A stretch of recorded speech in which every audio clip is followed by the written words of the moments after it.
ডাকতেছে, কে তুমি? কাছে গিয়ে দেখে আমার আপনার নবী শিশু, নবী চোখের পানি ছেড়ে ছেড়ে কাঁদতেছে। বাবা মুহাম্মদ, এখানে দাঁড়ায় কান্দো, তুমি কি জানো না এই পাহাড়ের মধ্যে বাঘ ভাল্লুক আছে, তোমাকে খেয়ে ফেলবে। আবু জাহেলের ধারণা আমার নবীরে বাঘ ভাল্লুকে খাইবো। আপনারা কি কন?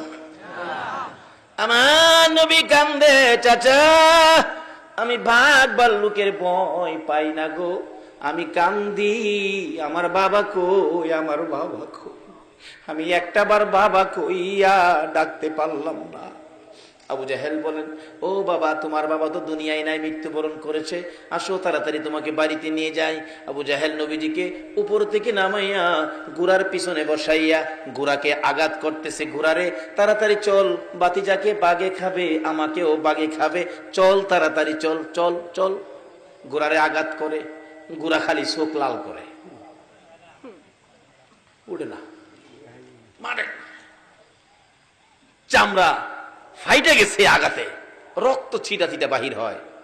ঘোড়া দুইটা সামনের পাও আকাশের দিকে বাড়ায়, চোখের পানি ছাড়ে, ডাকতেছিল, প্রভু গো, আমি তো একটা ঘোড়া, আমি একটা পশু, আমি তো কথা বলতে পারি না আবু জাহেলের সাথে।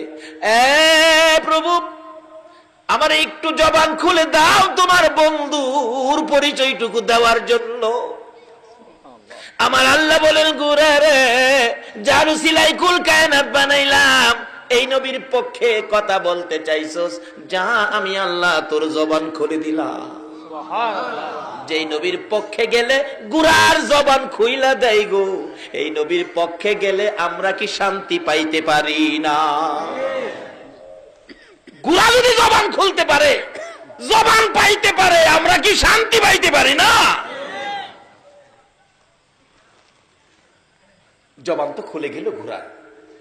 ঘোড়া মাথাটা পিছনের দিকে ঘুরাইয়া ডাকতেছে, রে আবু জাহেল। ওখান ঘোড়া মানুষের মতো কথা বলতেছে আবু জাহেলের দিকে তাকাইয়া, বলুন আবু জাহেলের মাথা ঠান্ডা না গরম? হায় হায়, কি কই রে? ও আবু জাহেল, আমারে কতগুলো আঘাত করলি, দেখ কত জায়গায় চামড়া ফাইটা রক্ত পড়তেছে। আবু জাহেল রে, তারপরও আমি উঠি না রে। ও আবু জাহেল শুনো, আরো যদি মারতে মন চায় মার, আমি মারি খাইয়া জীবন দিতে রাজি রে আবু জাহেল, কিন্তু পিছনে বসাইছস ইনি আখিরি নবী রে, ইনি কুল কায়নাতের নবী রে, রাহমাতাল লিল আলামিন নবীর পিছে বসাইয়া তুই সামনে বসে আমারে মারবি যাওয়ার জন্য।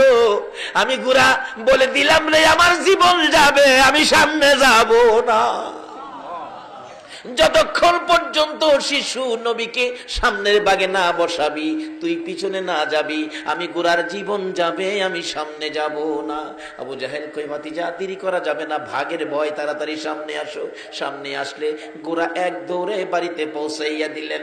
এবার আব্দুল্লাহর কলিজার টুকরা, নয়নের মণি, আমার আপনার নবী শিশু মুহাম্মদকে ওই আবু জাহেল পৌঁছাইয়া দিলেন আমেনার কাছে।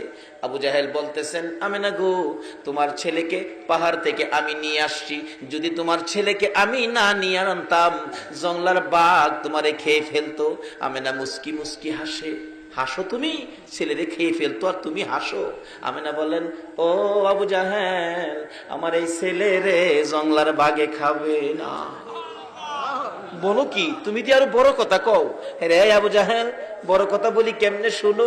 এই সন্তান যেদিন আমি আমেনার পেটে ছিল রে, আমি বাড়ির সামনে দাঁড়িয়ে ছিলাম, একটা জংলার বাঘ দৌড়ে এসে আমার পায়ে সালাম করেছে, আমি আখিরি নবীর মা বলেছে রে।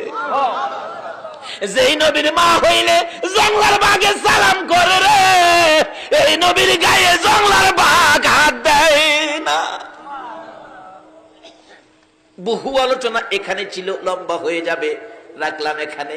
বলতেছিলাম, আমার নবী ডাকে, চাচা গো, আপনি তো জানেন আমি কি কষ্ট করেছি, নিজেই পাহাড় থেকে নামায় এনেছিলেন, আমি বাবার ব্যথায় কাঁদছিলাম, আর আজকে আমাকে শেষ করে দেওয়ার জন্য আপনি গর্ত করেছেন। চাচা, এই কাজটা কি ভালো করেছেন? বাবা, ভালো করি নাই, আমাকে উঠাও। চাচা, উঠাবো, কালিমাটা পড়লে তোমাকে উঠাবো। না চাচা, আমি উইটা পড়বো। আমার নবী নিচের দিকে হাত দিলেন, চাচা কালিমা উইঠা পড়বে। আসলে কি সেই পড়বে?